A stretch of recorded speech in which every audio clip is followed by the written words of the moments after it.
What's it? What's it Give about? us an Yeah, overview. what's it about, man? What about to do?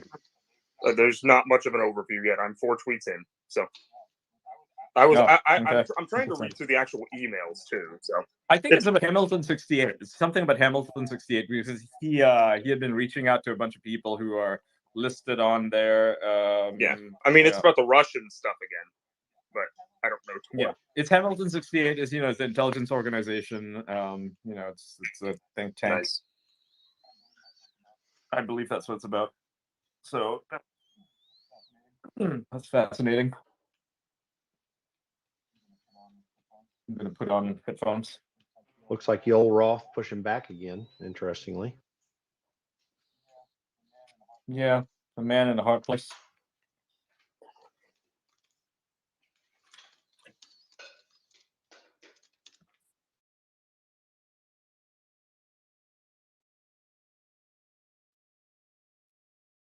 Just opening up. Everyone listening, we're gonna kick it off shortly. You can click on the pinned tweet at the top to read through it. Just giving a few more minutes for everyone else to join, and then we'll kick it off.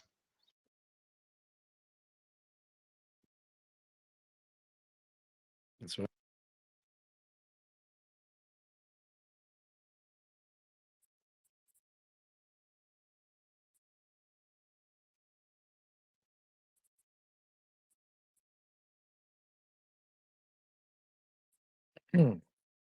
We're all going to remember the name Alliance for Securing Democracy after this one. I love that. Alliance for Securing Democracy. Democracy is like a dirty word now. It should be. Well, they tainted it. Anyone that looks at my Twitter profile sees the picture I have on my background, which was an interesting picture I took. I lived in Colorado Springs at the time, and the roads are still there, but the sign's gone. So it's got Democracy, and the arrow points left, Democracy Place, and then Republic Boulevard or whatever pointing right, and then there's a right turn arrow. Like, democracy's, in my mind, an illegitimate form of government. It's republic that I stand for. But anyway, I always think through these things like that.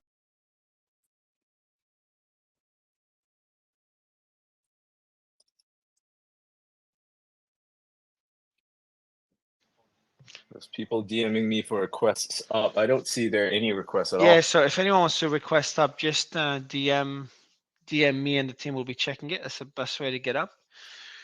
Just send through a DM and give us a reason on if you've never been on stage before and we don't know you, just give us a reason why you'd like to come up because we do get a lot of requests.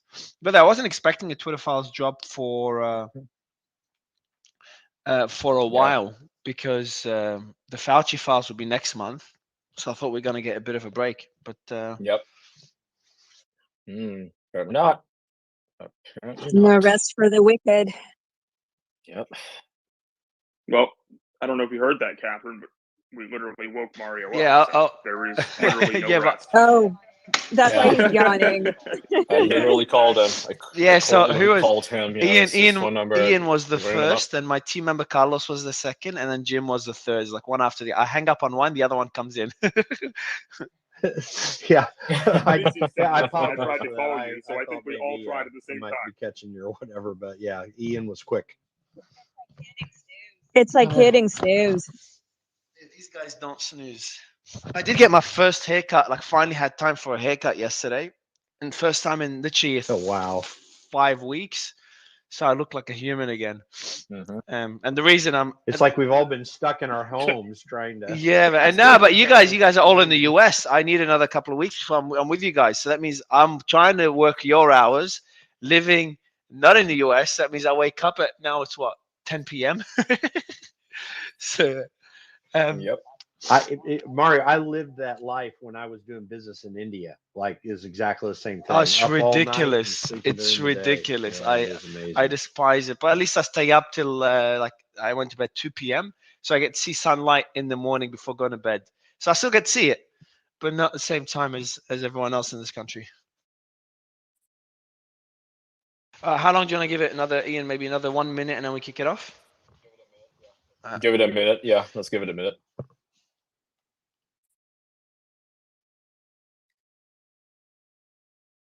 My watch is telling me I need to stand up. But by the way, I've been walking around all day. What the yeah, hell? really. Hey, interestingly, it's going to be fun to see some of the anti-Trump, the never Trumper crowd in on all this too. How interesting. Hmm.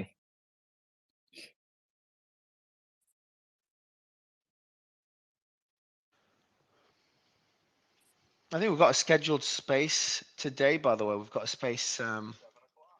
7 o'clock. Okay, it's in 7 2 o'clock, hours. yeah. Might have to delay that one. We'll see. No, not 2 hours. 6 Oh, hours. shit. Six Okay, hours. perfect. 6 We've got hours. plenty of time. 6 hours. Is that the 7 p.m. that's Eastern the time. Yeah, we're good. Project Veritas one? Yeah. Perfect. Yeah. Cool. Yeah. So Yeah. So it's a good thing you got your hair cut because it wasn't going to happen. Today. Yes, that's true. Oh yeah.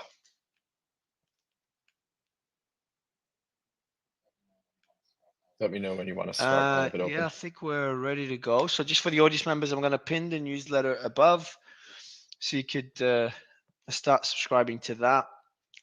Give it a second. I'll pin it above, and then you can pin the Twitter files right after, Ian, when you start. And so I'm just going to do that right now. Mhm. I'll also retweet it on my account, so it's easy for you guys to see it. So I've just retweeted the newsletter. That's number one for the audience. Number two is make sure you ask your questions or give us your feedback. If you're already reading the Twitter files, the drop today, give us your feedback in the comments, bottom right corner. Catherine's trying to come up. Oh, perfect. You brought her up. Yeah, so bottom right corner. Do give us your thoughts, your questions. We do go through them, especially myself, throughout the space. And yeah, we can read them out. But I think let me see if we're ready. Let me check Sounds with good. my team.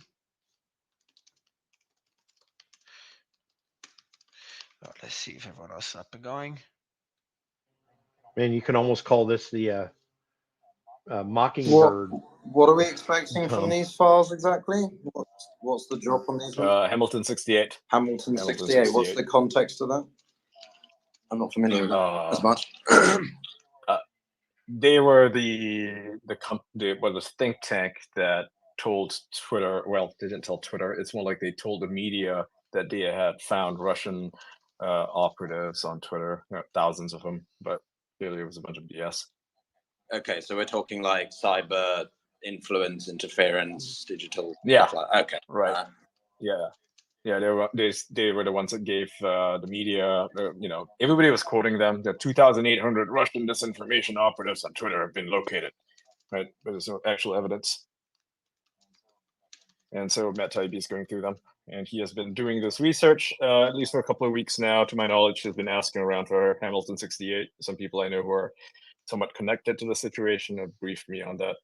Are we just going to not talk about Project Veritas in this room then? I saw you going. We'll talk about that later. Ian's on that one like a kid to candy, aren't you, mate? No, absolutely. It's a big deal. All right, Ian, are you ready to kick it off? Yeah, let's do it. Okay, so Twitter files number 15. Move over, Jason Blair. Twitter files expose next great media fraud. Yeah, it's a very interesting title. Number 2. I think this is a quote. I think we just need to call out the bullshit on that it is. Yeah. And it's an email from Yoel Roth regarding the Hamilton 68 account list. And then he says in this email, yes, exactly. It's so weird and self-selecting. And they're so unwilling to be transparent and defend their selection that I think we need to just call this out on the bullshit it is. So to give some context as to what exactly this is, in the previous Twitter files drop, they were talking to the the State Department, which was trying to get them to ban people and censor people, and they were citing Hamilton 68 as the source of their information, right? And they gave them a bunch of names on the accounts, and Yoel Roth says it's a bunch of bullshit. So number 3. Quote, falsely accuses a bunch of legitimate right-leaning accounts of being Russian bots. And so this is another email from Yoel Roth. It's regarding the hashtag Schumer shutdown, and he CCs escalations, Nick Pickles, and himself. And he writes, hey, blank name, unlike hashtag release the memo, this one is primarily being driven by data from Hamilton 68. I'll do another sweep for spam shortly, but as of yesterday, This looked like the right-leaning hashtag about the shutdown, which only got the label of Russian because the Hamilton dashboard falsely accuses a bunch of legitimate right-leaning accounts of being Russian bots. How we publicly push back on Hamilton is the bigger question, but I don't think there's anything too noteworthy Ian, can you about just this give us hashtag beyond that. before you To continue give as well? Can you just context, give an overview for? I know you just briefly mentioned it. Hamilton 68 for the audience that hasn't been keeping up with the files. Right. So Hamilton 68 is a think tank that has been producing research for the media, which the media often cites, claiming that they have found Russian bots on Twitter. Now, the thing about this Hamilton 68 is that it's not transparent in its methodology. So we have no idea how they decided that people were Russian bots. They simply said that these accounts are all Russian bots, and we're just expected to take it at face value. And as Yoel Roth himself says, that a lot of the accounts that were tagged by Hamilton 68 are in fact simply right-leaning accounts. They're not. There's no indication whatsoever that they're foreign actors or Russians in any way or form whatsoever. Unfortunately, the media just simply ran with the stories without vetting the Hamilton 68's methodology or its sources at all, and that was pursued by Adam Schiff in Congress, who cited these media reports as evidence that Twitter was full of Russian bots, and that's why they needed to be censored. So there was what you call a jawbone, where the media, the State Department, as well as Congress would all pile in on a single entity, in this case Twitter, and try to get them to do something. So I shall continue. Number 4, virtually any conclusion drawn from will take conversations in conservative circles on Twitter and accuse them of being Russian. So I'll read the whole email here. It's regarding Hamilton 68 from Yoel Roth to Nick Pickles and Carlos Monde and a bunch of other people at Twitter. He writes, Carlos, hi, blank name. We produce an extensive description of these accounts during Project Osprey, available here. He links to something. The findings were generally that these accounts are neither strongly Russian nor strongly bots. They're generally right-leaning users. Virtually any conclusion drawn from it will take conversations in conservative circles on Twitter and accuse them of being Russian. The bot check people use a similarly flawed methodology. So the bot check, there's like a website that you can see if somebody's got a bot, like if he's being followed by bots. That's not properly done. That's just a bunch of bullshit, right? It's not tapping into Twitter to decide if a person's actually a bot. There's actually, I forget the name of the app, but the guy who runs it is trying to get a bunch of right-wing influencers deplatformed on YouTube right now. Forget the guy's name. I'm sure some people in the audience might know. But essentially, the way it checks for bots or scans for bots is not really accurate at all. It's just nonsense. It's just guesswork. So he writes, in terms of substance, this is truly a nothing burger. It's just a problem of journalists continuing to lean on deeply flawed tools pushed by people looking to capitalize on the bot media frenzy. But to try to allow us to get ahead of some of the Hamilton 68 nonsense, I'm working on our own internal version of it. You can view it here. He links to something. He says, DS colleagues, please feel free to add new things that you may be interested in the dashboard. So dashboard colleagues, I guess. The Hamilton accounts are all in Presto. Presto is some sort of app that they use. Interestingly, there are already some discrepancies between the hashtags they tout on their site and the ones we're seeing in our own data. Certain hashtags like hashtag Israel and hashtag Trump appear to be completely blacklisted from the Hamilton dashboard. These and other inconsistencies, coupled with a total lack of transparency from the GMF team about their methods, point to a major unmet opportunity to try and educate our communications and government partners about the flaws with tools like Hamilton. Nick, you should help advise on that, Yoel. So that was number 4.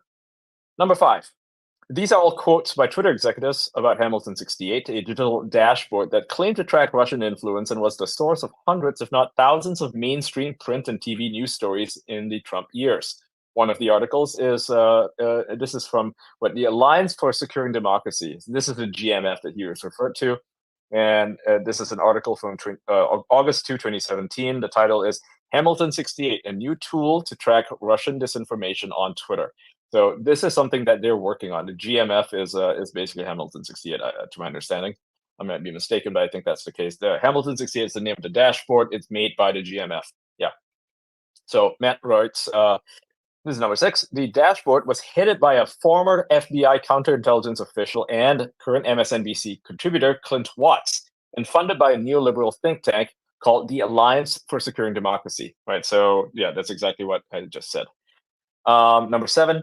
The Alliance for Securing Democracy Advisory Council includes neocon writer Bill Kristol, of course, the former ambassador to Russia, Michael McFaul. Now, if you're not familiar with Michael McFaul, he's a guy constantly saying that Putin's probably going to get assassinated, or that Russia's failing, that Russia's losing. Like the guy just promotes anti-Russian disinformation, right? You can fact check his stuff and find that a lot of it is just BS.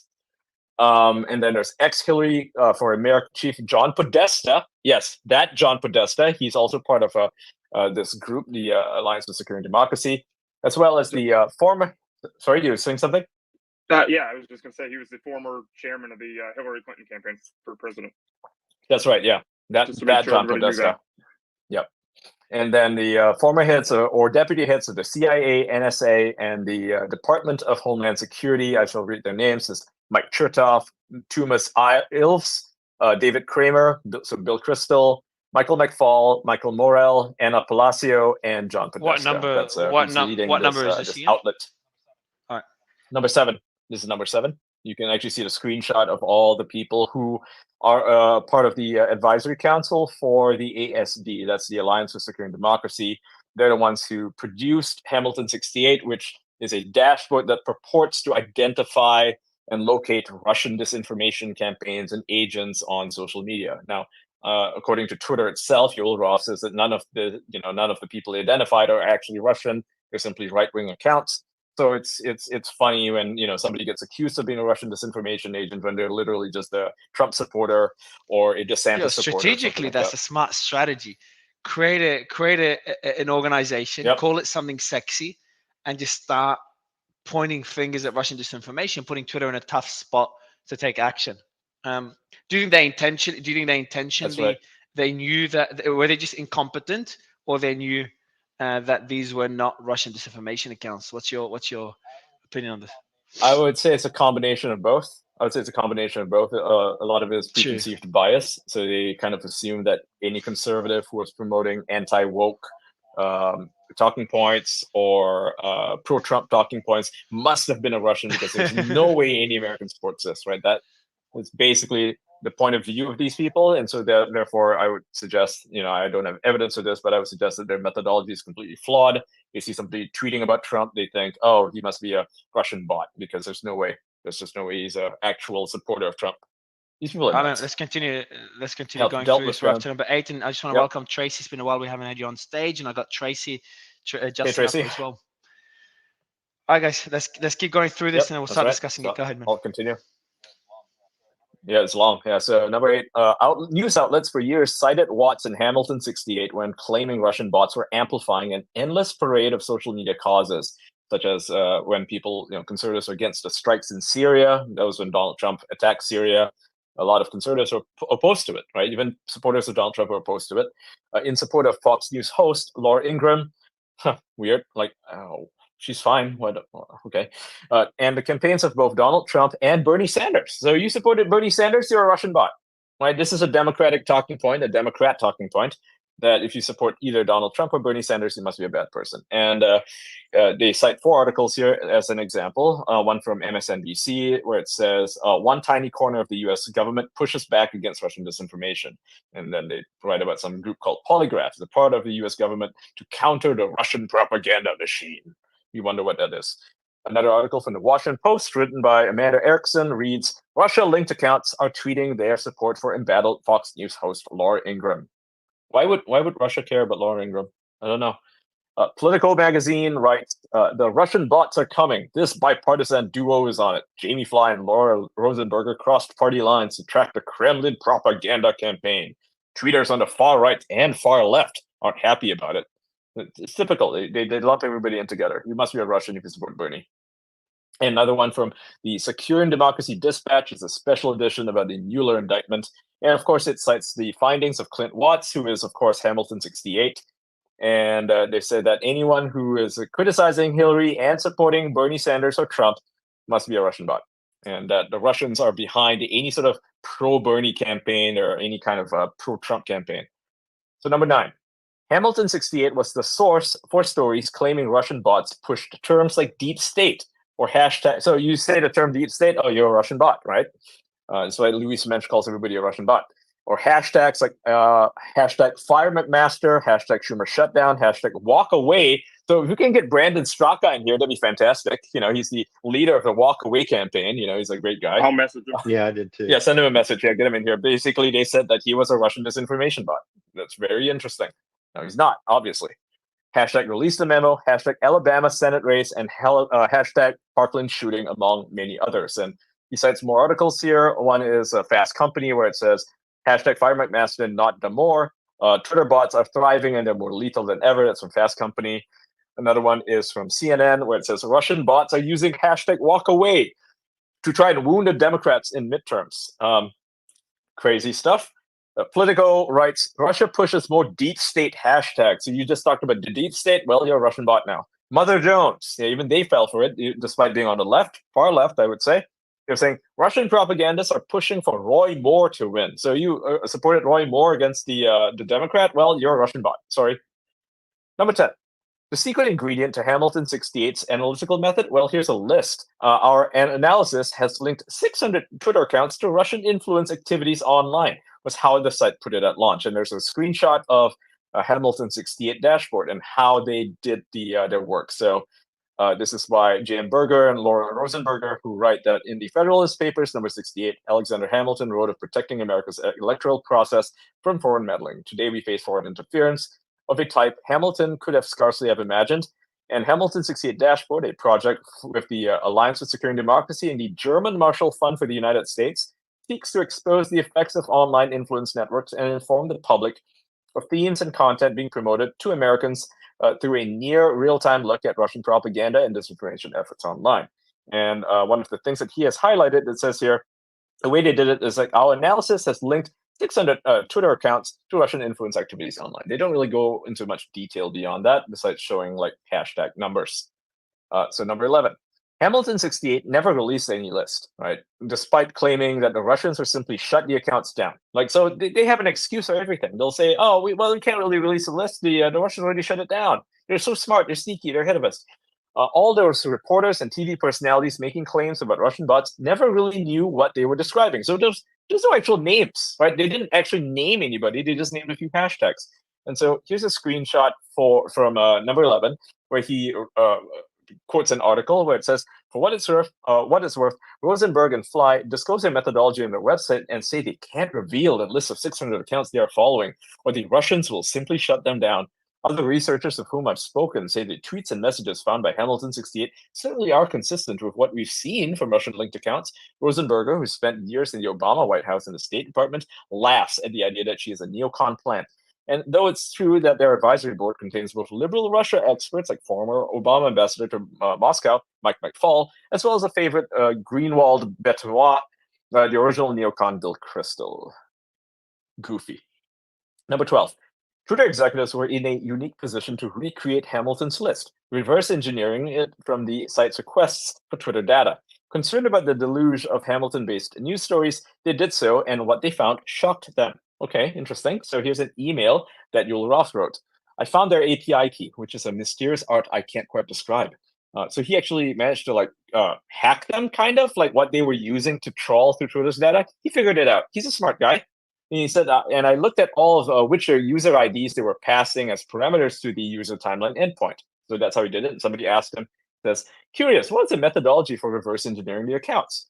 644 accounts. And then Yul Roth replied, he says, at long last, I've been able to reverse engineer the list of accounts behind the Hamilton 68 dashboard. The Securing Democracy people have never been willing to release the list to anyone. The full list is here, and he links to a Google Docs. I doubt it's active anymore.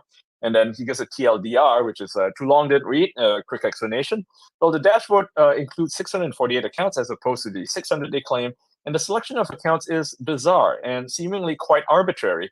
They appear to be strongly preference pro-Trump accounts, which they use to assert that Russia is expressing a preference for Trump, even though there's no good evidence at all that any of the accounts they selected are not actually Russian. So let's discuss a strategy for how we want to use this information. I think it can help us refute a lot of thinking in DC based around the dashboard. So they just selected 600 accounts at random who happen to be pro-Trump. Those are the Russian bots. That's how they decided these guys were Russian. So according to Taibbi, these accounts, they concluded, are neither strongly Russian nor strongly bots. No evidence to support the statement that the dashboard is a finger on the pulse of Russian information ops, partly illuminating massive influence operation. Those are a bunch of quotes from this email, which I shall read as follows. The first one is the one I read earlier. And the second email, it says, here's the methodology. It looks like they picked 600 accounts that they believe are aligned with Russia and then check what they tweet. And then somebody else asks, Dell or Yoel, Dell is one of the other executives, says, do you have any ideas on this? And Nick Pickles replies, thanks, I've not discussed them, but having looked at it, the sample list set looks pretty small. It looks like the most shared domain is only being shared 138 times in 48 hours, and the most shared URLs are 38 times in 48 hours. It's hardly illuminating a massive influence operations. It's just a bunch of random people, really, just tweeting random links. That's it. That's nothing untoward about it. So in layman's terms, Mike Taibbi explains, the Hamilton 68 barely had any Russians. In fact, apart from a few RT accounts, right, that's Russia Today, it's mostly full of ordinary Americans, Canadians, and British. It was a scam. Instead of tracking how Russia influenced American attitudes, Hamilton 68 simply collected a handful of mostly real, mostly American accounts and described their organic conversations as Russian scheming. Did Matt drop out? Did Ian drop out? Yeah, he dropped out, but I like what I sounded like when he his mic- already dropped Yeah. out. He's back, but I was just want to say Matt himself called it a scam. Brian, it's gonna be a tough. Yeah, Where's is Brian there? Yeah, Brian's gonna be a tough one for you today, man. You're in a bad spot, man. You're screwed on this one. No, I can't support any of You gotta this, give it. so, You gotta give it a you're shot, not man. gonna have Like much the of a audience. No, man. The contrarian audience needs view. a reason to hate you, so you have to find a way to support it. They're all waiting for me to somehow figure out a way to. Don't worry, I can be contrarian just for the heck Yeah, of it. cool. You must be a Russian bot then. Oh, It good. says 25. We're up It to must 15 be. out of. Oh, I'm a Russian bot. Ian, Why? Yeah. 15 out of 15, yeah. 25, correct? That's right. That's no. correct. Yeah. Let's get through it. No. And Elon just tweeted a shame on MSNBC for misleading the public, and he linked to the Twitter files. The jab's Fantastic. begin. Oh, Fantastic. sorry, I mean Mr. Tweet. Mr. Tweet, I mean, sorry, not Elon. Yeah. Yeah, number 15 now. By the way, there are 42. Oh shit. Okay, yeah, 42? there must have Okay. nuance. All right. Okay, I'll keep going. Better keep going. Yeah. All right, number 15. It was a scam. Instead of tracking how Russia influenced American attitudes, Hamilton 68 simply collected a handful of mostly real, mostly American accounts and described their organic conversations as Russian scheming. It's insane. Twitter immediately recognized these Hamilton-driven news stories posed a major ethical problem, potentially implicating them. Quote, real people need to know that they've been unilaterally labeled Russian stooges without evidence or recourse, Roth wrote. Good for him. He said, this is a big, messy strategic issue that Nick should weigh in on. The short version is I reverse engineered a whole bunch of a full list of accounts using the dashboard during Project Osprey, and we did a full analysis of them. And the Securing Democracy people's claims are totally bogus. They don't know that we have the list, though, and they've refused to release it. I'm increasingly of the opinion that this dashboard is actively damaging and promotes polarization and distrust through its shoddy methodology. It's toxic from a partnership standpoint, but my recommendation at this stage is an ultimatum. Either you release the list or we will. It needs to be peer-reviewed. Real people need to know they've been unilaterally labeled Russian stooges without evidence or recourse. It is a major problem. So good for him. I mean, he wanted to do something about this. I don't think he actually released a list, though. Neither of them did. Sad. Number 17. Some Twitter executives badly wanted to out Hamilton 68. Yeah, after Russians were blamed for hyping the hashtag Portland shooting hashtag. One wrote, why can't we say we've investigated and citing Hamilton 68 as being wrong, irresponsible, and biased? This is one of the Twitter executives who wrote that to Yoel Roth. Right? No idea who this person is, but they're not happy about this. And Yoel Roth said the challenge is that they haven't released the account list, and we only have it because I reverse engineered it by looking at the API traffic. So any refutation will require us to admit to having obtained the account list. So a bit of a tight spot here. They have to admit that, okay, we kind of reverse engineered you because you guys are dumb and I'm really, really smart. My name is Yoel Roth. I'm super duper smart. I can hack people. right? But so he didn't want to. It would look kind of bad if they did that, and they didn't want to piss off too many people. So Yulroff wanted a confrontation. My recommendation at this stage is an ultimatum: you release the list, or we do. However, there were internal concerns about taking on the politically connected Alliance for Security and Democracy. Now, keep in mind, this is a bunch of Hillary Clinton, not necessarily even supporters, but like they're her brains, right? They're the people directly behind her. You got John Podesta on there, Michael McFaul, et cetera, very, very influential people. Number 19, quote, we have to be careful in how much we push back on ASD publicly. ASD, again, is the Alliance for Security and Democracy. Said the future White House and NSC spokesperson, Emily Horn. So she was actually warning them. This +1 to all. From a communication standpoint, she used to work at Twitter, by the way.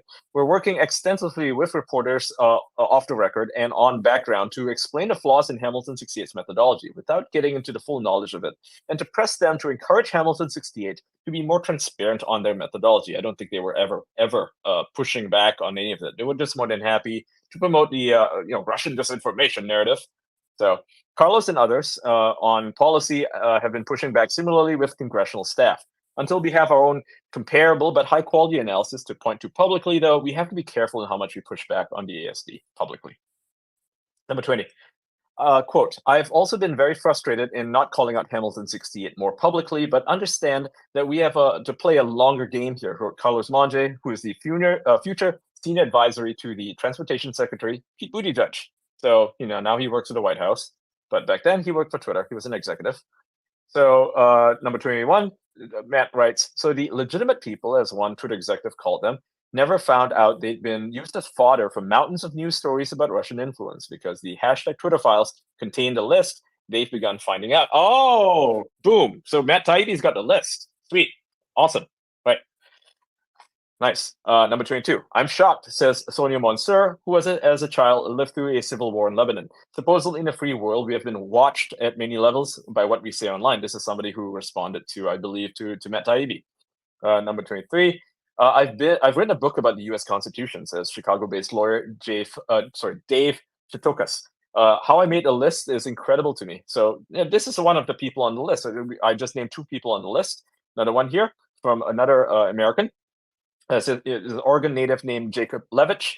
He says, when I was growing up, my father told me about the McCarthyite blacklist. As a child, it would never have occurred to me that this would come back in force and broadly in a way designed to undermine the rights we hold dear. So that's an American, right? He was on the list. He was one of the quote-unquote Russian bots.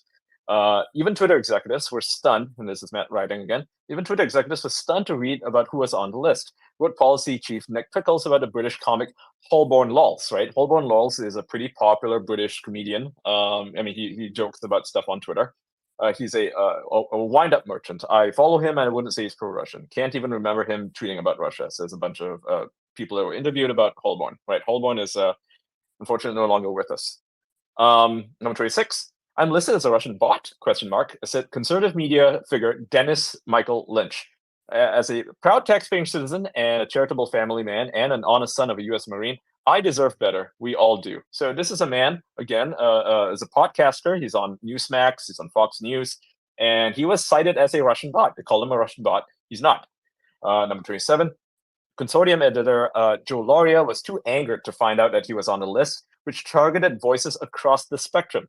He says, organizations like Hamilton 68 are in business to enforce an official narrative, which means excising inconvenient facts, which they call misinformation, right? And this is a guy who has written for the Wall Street Journal, the Boston Globe, the Sunday Times, and he's the editor-in-chief of Consortium News, and they called him a Russian disinformation bot or a Russian disinformation operative.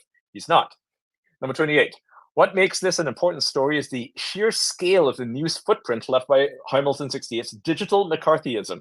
Now, I think that's unfair to McCarthy, because the people who are on McCarthy's list turned out to be members of the KGB eventually. But it's a pretty fair comparison if we're going back to historical comparisons. So he says the quantity of headlines and TV segments dwarf the impact of individual fabulists like Jason Blair or Stephen Glass. So those 2 guys have been fired, right? I mean, they were making up stories, but nothing they did is even in comparison to this Hamilton 68 thing. And in his screenshot, he literally puts out like dozens and dozens and dozens and dozens of these articles citing Hamilton 68, which was all based on bullshit. So number 29. Hamilton 68 was used as a source to assert Russian influence in an astonishing array of news stories. Support for Brett Kavanaugh, for instance, that was considered Russian disinformation.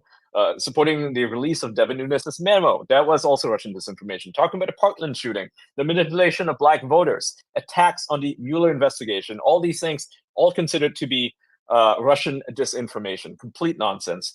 Number 30. These stories raised fears in the population, and most insidious of all, were used to smear people like Tulsi Gabbard. Tulsi Gabbard was smeared as a foreign asset and drum up sympathy for political causes like Joe Biden's campaign by describing his critics as Russia aligned. Right? So they smeared Tulsi Gabbard, called her a Russian operative or Russian asset, and smeared anyone who even dared to criticize Joe Biden. So you don't like Joe? Well, fuck Joe Biden or let's go Brandon, and suddenly, oh, you're a Russian bot. Incredibly, and Matt writes here, incredibly and ironically, these stories also frequently used as evidence of the spread of fake news on sites like Twitter. For instance, on Mother Jones, where they said Trump supporters spread the majority of fake news on social media. A new study finds that junk news has been a staple of the MAGA crowd. Again, total bullshit. No evidence that any fake news is spread by any Trump supporters to any large degree, but that's what they did. They basically used this to disenfranchise anyone who supported Donald Trump, anyone who supported Tulsi Gabbard, or even Bernie Sanders. If you went against the narrative, went against the establishment, you're a Russian bot, you were promoting disinformation. Matt Tybee writes, it was a lie. The illusion of Russian support was created by tracking people like Joe Lauria, Sonia Mansour, and Jay Shostakovich. Virtually every major American news organization cited these fake tales, even fact-checking sites like Snopes and PolitiFact. Wow, imagine that. PolitiFact getting something wrong. Snopes getting something wrong. And the articles from PolitiFact writes, Russia's social media efforts in 2016 were not just false, but inflammatory. Wow. And Snopes writes, trolls, bots, and useful idiots attacked new committee aimed at exposing Russian propaganda campaigns. So you spoke out against it. You are part of a Russian propaganda campaign. Anything bad happens in the world, Russian propaganda. Hiroshima and Nagasaki get nuked, Russia's to blame, right? Twitter didn't have the guts to out Hamilton 68 publicly, but did try to speak to reporters off the record. Reporters are chafing, said Emily Horn. It's like shouting into a void. So they did try to speak to these reporters, these supposed journalists, who none of them actually did their jobs, right? And this is an email to Nick Pickles, Carlos Monge, and Yoel Roth. And it says here, for now, this is what Nick Pickles wrote. For now, I think we can cope, but I think consider sharing information or publishing anything that we should loop them in. And then someone else replies, says, perfect. Do we need somebody from legal to join as well? And then Nick says, let's loop Lauren in. And then Yoel Roth says, yes, please, I'll be in Boulder, but feel free to schedule any time. Time zones have no meaning to me. And somebody else writes, discussed a bit with Carlos today, and would love for us to sync early next week, or possible next steps forward regarding Hamilton 68. Given the internal and external pressure we're under, I think we need to huddle on the best way forward. Reporters are chafing at our off-the-record cautions and methodology. And the Florida stuff this week really drives home for me that Hamilton 68 is going to keep being fast, sloppy, and their damage won't be just restricted to Russia stuff. Nick, I know this is more your lane. Happy to schedule something, but defer to you. And then there's an Emily Horn email, I think. It says, I'm reaching out to individual reporters who are covering this to try to shape, but at this point, it's like shouting into the void, right? That's what Emily wrote. So they had no opportunity, really. The journalists just weren't listening. Roth was offended by the idea that tweets on certain themes suggested subversion. Quote, can we talk about how incredibly condescending, if you talk about these themes, you must have been duped by Russian propaganda? That's what he said, right? He's a smart guy. So his email reads, can we all pause for a moment and acknowledge how incredibly condescending that third bullet point is? If you talk about these themes, you must be duped by Russian propaganda. Ugh, that's what he says. And this is an email to him, and this is, I guess, a point that says here, this is what he's responding to. He says, to Yoel's comment, I don't think they claim that all the accounts are clearly Russian or bots. Some of the accounts on the list are clearly Russian, such as RT or Sputnik or the Russian embassy. From their website, these are the types of accounts they cover, but I think most of the accounts on this list would fall into one of these categories, which are vague and broad enough that they are somewhat hard to rebut. But this gets covered in a very different narrative in the news, such as Russian bots, and loses any nuance. So, and these are the 3 bullet points. Attributed accounts is the first one. Attributed accounts that clearly state they are pro-Russian or affiliated with the Russian government. That's the first point. Second point, accounts including both bots and humans that are run by troll factories in Russia and elsewhere. And number three, accounts that are run by people around the world who amplify pro-Russian themes, either knowingly or unknowingly, after being influenced by efforts described above. So it's complete nonsense, just like Yoel Roth says. It's like, oh, so you talked about Biden, the Hunter Biden laptop? Well, I guess you're a Russian bot because, oh, that's clearly a Russian disinformation effort, right? Number 35, we're almost done. It says here, Matt writes, again, even Roth, like most Twitter executives, and is an ardent Democratic partisan. And he saw the Hamilton scheme would lead people to assert that any right-leaning content is propagated by Russian bots. So here's what he wrote in this email. This is regarding an article from Business Insider on hashtag release the memo. That's the Devin Nunes memo. Yoel Roth writes, this is semi-related. The Hamilton dashboard is once again getting a lot of traction around partisan trends, which is leading people to assert that any right-leaning content is propagated by Russian bots. Because Hamilton 68 said so, Nick, I think it may make sense for us to revisit the idea of more actively refuting the dashboard. It's a collection of right-leaning legitimate users that are being used to paint a polarizing and an inaccurate picture of conversation on Twitter, right? So number 36. At least two other research institutions that use similar methodologies and were cited as news as sources in news stories were also criticized in email correspondence by Twitter. MSNBC, Watts, that's Hamilton 68, the Washington Post, Politico, Mother Jones, which did at least 14 Hamilton 68 stories, the Alliance for Securing Democracy, and the offices of politicians like Dianne Feinstein all refused comment unless this counts. So Matt Taibbi has reached out to all these people. None of them will talk back to him, except for the Alliance for Securing Democracy. So Matt put out a tweet. He says, question for Mike Borrell, Bill Kristol, Selected Wisdom, Isles Tumas, Michael McFall, Anna Palacio, Don Podesta, and others. Are you really going to no comment my upcoming story about Hamilton 68 and at Security Democracy? I have the list. Time to come clean. And the Alliance for Securing Democracy actually replied. He said, you can find information describing Hamilton 68's methodology, published in 2017 and 2018. And that's the same bullshit that we read earlier. Matt, we're almost through the thread. I think we're up to number 37. Yep. There's like one more tweet yep. left. That's There's an 3 more, yeah. job, by the way. Yep. Fantastic work, man. Fantastic stuff. All right, let's go through this. This is an academic scandal as well at Harvard, Princeton, Temple, NYU, GW, and other universities promoted Hamilton 68 as a source. And it's at Clinton Watts on C-SPAN talking about it. It's in the university libraries where they talk about Russian interference in the 2018 United States elections. That's the university libraries and a whole bunch of other sources.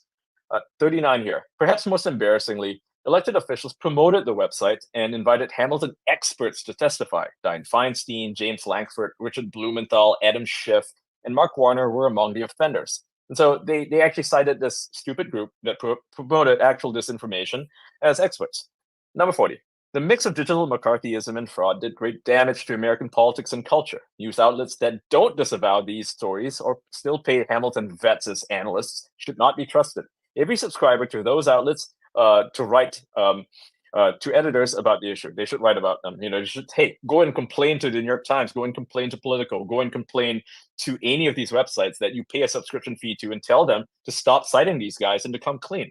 So number 41, and this is basically done. It says, for more information on Twitter files, follow Barry Weiss, Lee Fang, Schellenberger, and the FP and others. Twitter had no input on this story. Searches were conducted by a third party, so material may have been left out. For more on this story, read the detailed news story at racket.news. And special thanks to Orf for putting together the video for this segment. Much more to come. So thank you, Matt, for joining us. Good to have you here. Matt, can you hear us? Yeah, you can unmute so yourself. Bottom left corner, you can unmute. Yes. Yeah, man. Sorry. Yeah, Can you hear me now? That's an interesting thread. Yeah. What were your first thoughts when you went through all these files before writing the thread? Well, so I was looking for something else in the files, and then I came across this discussion by the Twitter executives talking about what to do about Hamilton 68, and I think I was pretty struck by the language that Roth was using, calling it bullshit, and then the fact that they actually had the list, which had been kept secret, was really interesting. So. A lot of us, if you go back and look, there were obviously probably some people in this room who wrote about this at the time being probably fake, but now we know for sure that it is. So, that's always good. The list that you're referring to, is that the same Google Doc that was within the files, or is it a different list? So no, that's just like a partial. The Google Doc in the files. No, there's an Excel doc that has 644 names on it. I don't believe that's in the thread. There is is it? yeah. No, there's it's not in the different. thread. Yeah, we didn't link to Okay, it. I think I got a bit of an. There's a echo. different one that was, one that Yoel Roth put out. That's obviously not active anymore. Right. Oh, I see. Okay. No, that's probably a mistake on my part. I apologize. No, that's fine. That's fine. But no, it's a. I didn't publish it because I was a little bit worried about the issue of people being smeared as Russian bots. So I've been reaching out individually to people, and I've been kind of giving the list, or trying to give the list to media reporters, in the hopes that they'll start the process of unwinding some of those stories. The problem is there's so many of them that it would take a while. What has the response been like from the media reporters that you've reached out to, Matt? Without getting into the names, I'd say a couple have been polite, but so far nobody's expressed interest in actually doing the story. I mean, really, almost every one of the major media reporters would have to be writing about stories that took place in their own newspapers or at their own television stations. So that's problematic. Right down to the Washington Post, New York Times. I reached out to a couple of reporters at the Times who did the New Knowledge story, if everyone's familiar with that. That was the story about a group that's affiliated with Hamilton 68 that got caught faking a Russian influence campaign in Alabama. So it's my hope that maybe they would do this story as well. We'll see. I'm still working on that. Matt, do you know if Twitter has reached out to these 600 Twitter accounts to offer an apology or preemptively fade off a lawsuit? I don't know that. I've started the process of reaching out to the real people on the list. Not a lot, but some of the accounts are no longer active. Some of the people have died in the meantime. But there were a few people who I contacted who asked about, do they have a case against somebody? And I don't know, because the thing is, their names were never used publicly. Really, what this was really all about was they were trying to create the appearance of kind of like Russian activity just by tracking a bunch of ordinary, mostly Trump supporters. So even though these people were used and put on a list, their names were never put out there. So yeah, I don't know about that. I would think that it would fall more on Hamilton 68 than it would Twitter, since Twitter was sort of like turning it down, saying, "Hey." What would you say would be the motivation? So Matt, do you believe, based on everything you've read, that these actors that were behind the think tank were nefarious? Yeah, it's a good question. We were having that debate earlier, Matt, on whether that was just incompetence or preconceived bias or a mix of both. So I don't think there's any way that you can look at the list and see this as an honest mistake. The accounts are overwhelmingly English language accounts. Many of them are clearly real people. Many of them are well-known figures. I mean, again, they put David Horowitz on the list. They put Joe Loria from Consortium on the list. They put like a Newsmax guy on the list. And a lot of them are kind of sort of mid-level accounts that had maybe 5,000 followers that are supporting Donald Trump. They're clearly real people. Twitter didn't have any problem figuring that out quickly. So I really doubt that they don't know. So just that it's before fake. you, Catherine, Do you think before the you ask your question, just motivation? want to say David, who was mentioned in the thread, he's on stage with us now, and also the Walkaway campaign was also mentioned in the thread. Matt and Brandon Straka's with us now. I see your hand, Brandon. I'll just give you the mic right after Catherine, but just wanted to give you guys a heads up that David and Brandon are with us. Go ahead, Catherine. Yeah, I'm just wondering because I'm trying to figure out what that motivation would have been for them because, if they're sort of lower level accounts, it doesn't sound like they're going after these specific accounts to try to take them down. So do you think it's all just about creating that perception, or were they, in your view, sort of targets for them? What are your thoughts on that? No, this was a media scam. It wasn't really about these people. This was entirely about creating the perception of ongoing kind of Russian bot influence. And so it really was almost immaterial who the people on the list were from their point of view. What they did basically is, and again, you see the quotes from the Twitter people talking about this, they were just capturing ordinary American political conversations and then just telling reporters that these were Russian influence. And the goal here was not to smear the people on the list. The goal was to smear the general idea, right? So if you want to say that the HR, the Fire McMaster hashtag was Russian influenced, or walk away, or release the memo, or whatever it is, that's what they were after, was trying to smear those things, or the Tulsi Gabbard campaign for that matter. I think that was the end game, not the people on the list. I have a question before we go to Brandon. Do you know if there were any government requests to take down or suppress anybody who was on the list?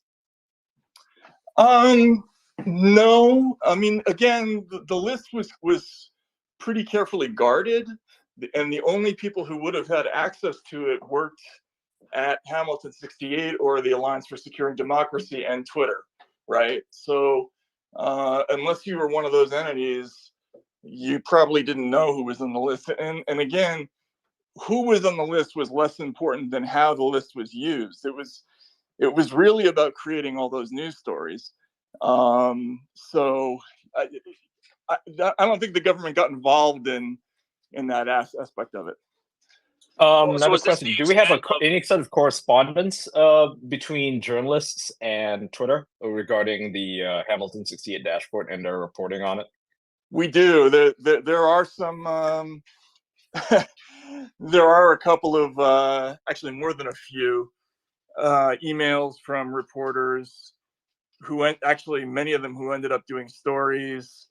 There are a bunch surrounding the release the memo hashtag. And again, as I think I put this in the thread, you see in some of the emails, like there's frustration by the by the comms people at Twitter because they're trying to tell them off the record to stay away from the story, and they won't do it. They're saying things like, reporters are chafing. It's like shouting into a void. We're not making progress with them, that kind of thing. So there are a bunch of emails about that. Do you know why Yoel Roth ultimately decided not to release the list? Is that disclosed at any point? So he went back and forth a number of times. At times he was very much in favor of being confrontational. Then there was a point in the emails where he was concerned that they might find out that he had reverse engineered their list. I don't know why he would have cared about that. I haven't had any luck reaching Yoel, obviously, but he seemed to go along in the end with the general idea that they had to tread carefully with the Alliance for Securing Democracy. Do you know if any of the journalists have actually requested to see the list? Right after Catherine, I want to give the mic to Brandon. Go ahead, Catherine. Yeah, I'm just curious, Matt. Did any of the journalists, as far as you're aware from conversations you might have had, have any of them actually requested for any kind of evidence or wanting to see the list of people, that to kind of assess whether they're bots or not? Any kind of evidence that they asked for? So neither at the time nor this week when I reached out to a whole mess of them and said, I've got the list. Do you want to take a look at it? Did any of them express interest in seeing it? So that should tell you a lot. That's fascinating. For me, that's the biggest surprise, Matt. Like I know there's a lot of bias within the media, there's conflicts of interest, etc. But that's for them to still be ignoring the story and for them to ignore Twitter back when the whole Russian disinformation story was being published is mind-boggling to me. But I do want to give the mic to Brandon, and anyone from the audience that has questions for Matt, put them in the comment section, bottom right corner. We can ask them on your behalf. Brandon, the mic is yours. Thank you. Can you hear me okay? Yes, I'm in a house perfect, with yeah, terrible perfect. reception. Yes. Yeah, Okay. that's fine. All right, great. Thank you. Thanks, you guys, for allowing me the space to speak. Matt, Matt, I believe you and I talked weeks ago in a different space, and I gave you a little bit of background about Walkaway and this very thing. So first of all, thank you so much for doing this. And to be honest, can you hear Matt? can you hear me? Yeah, I can hear you. Yeah, I can hear you go just ahead. fine. Yeah, you're fine. All right, I'm just gonna stand right where I am and not move. Basically, Matt, what I was wondering is, well, I mean, to give a little background maybe to some of the people in the space too. You know, I started Walkaway in 2018, and they began this Russian bot narrative around late summer that year. This was just a few months after I started it. And I kind of told you before, I mean, I was very naive at the time. I was just, you know, a normal guy who'd had this experience. I made that video. I started the group. I encouraged other people to make testimonials, and it blew up. I mean, it's Walkaway is a very real thing with real people telling real stories. And the success of Walkaway eventually parlayed into an organization, the Walkaway Foundation, which I run. I have employees. And the damage that's been done to Walkaway and to my organization is very, very, very real. I mean, to this day. Yeah, I think it dropped out. Can you still hear me? Yeah, I know I got a phone. Yeah, I can hear to you. this day. I'm sorry. Yeah, Yeah. To this day. I'm sorry, guys. I think because of this, everybody's calling me. So to this day, you know, when we try to do events, when we try to do initiatives, when we try to fundraise, when we try to do anything, we're inundated with people mass posting these articles saying that Walkaway isn't real. It was never real. It's Russian propaganda, and encouraging people not to support my organization, not to donate. I mean, this has had very, very serious and very real consequences. And so I literally just started getting people calling me. I haven't read the thread yet. I've gotten a few bullet points on it, so I'm going to go back and read it. But essentially what I wanted to convey two things to people listening, that this isn't funny. It's not a joke, which I thought it was in 2018. I thought it was silly, and I thought it was, but it's obviously much more sinister and serious than that, and it has very real consequences. And the second thing is, Matt, I imagine you're inundated since you've been doing this with people who want to talk to you, but I would really like to talk to you. And if you would please shoot me a DM, Sure. I 10 minutes of your time, I would like to talk to you. Could you please shoot me a DM? And I'd love to set up a call with you if that's okay. Absolutely. And I apologize for not getting in touch with you beforehand. There were a lot of people to reach out to with this one, but yeah, absolutely. And by the way, there was a question earlier about like legal causes of action.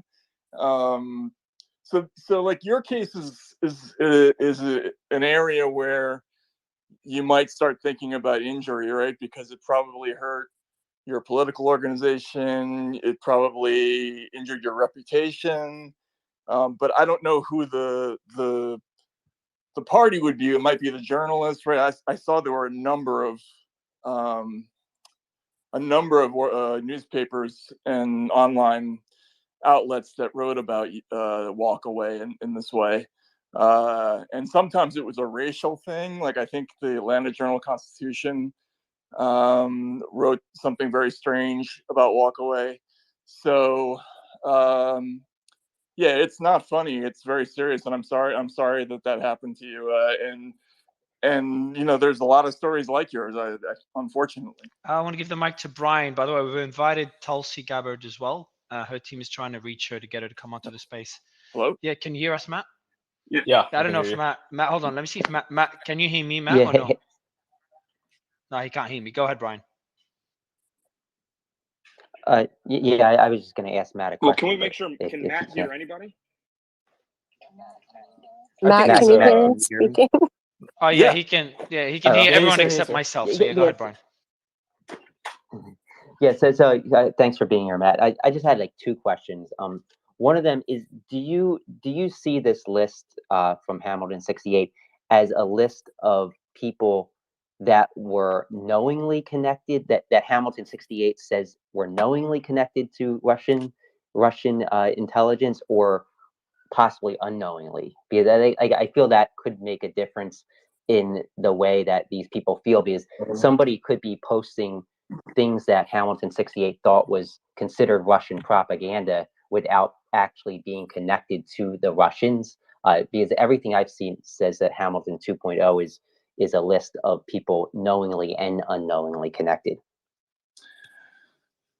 Well, look, I mean, I think they got to do better than that, right? Like yeah, no, I'm not like trying to support them. I'm just curious your thoughts. Again, the people who are involved in this, we're talking about, you know, the front man is a former FBI counterintelligence official. The think tank has a former head of the DHS, a former acting head of the CIA, and a former deputy director of the NSA on the advisory council. It defies belief for me that they would put a list together of ordinary people that didn't have some kind of connection to Russia and call them Russian. You know, and clearly they weren't asserting anywhere that they had any evidence for any of this. I think they just thought that this list would never get out. And again, if you look at their reasoning for why they didn't release the list, Laura Rosenberger, who was one of the founders of Hamilton 68, she said, "Oh, if the names ever got out, the Russians would just shut the accounts down."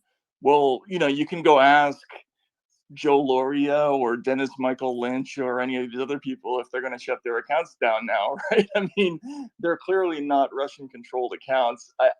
I think this whole thing, it's very hard to explain other than as a conscious deception. And I put it to them that way when I sent them a letter. I said, if there's some kind of rational explanation for what you did here, I really want to hear it.